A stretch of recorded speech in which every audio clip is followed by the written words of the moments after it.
officers responding to natural disasters. This proposal comes as federal immigration officers have been covering their faces. The Trump administration has been saying it's for their protection.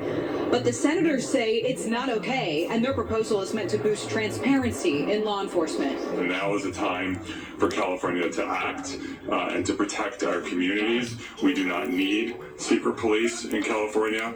We don't need law enforcement officers who are covering their faces, who are not identifying themselves, who are jumping out of unmarked vehicles and grabbing residents of this state, including at times citizens.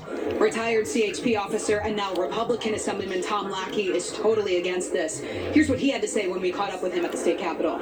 A high level of frustration because what we have is we have a legislator here that doesn't understand that we don't even have the responsibility or the authority to regulate federal law enforcement. So what are we doing?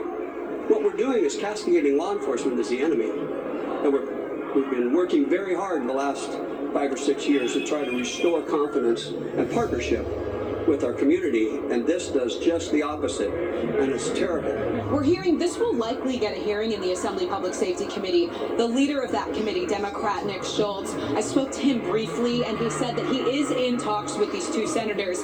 He said, though, he's trying to figure out how this could be enforced, even if it could be enforced with those federal officers.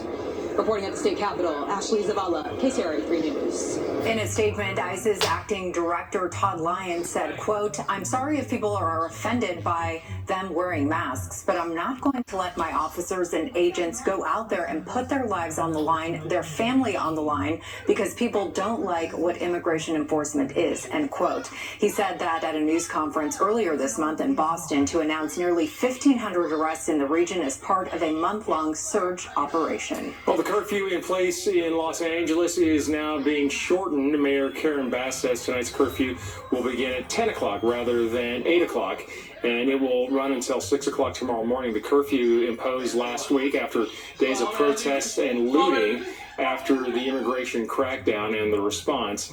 Bass says tonight's change is due to no arrests being made by police in the city's downtown core.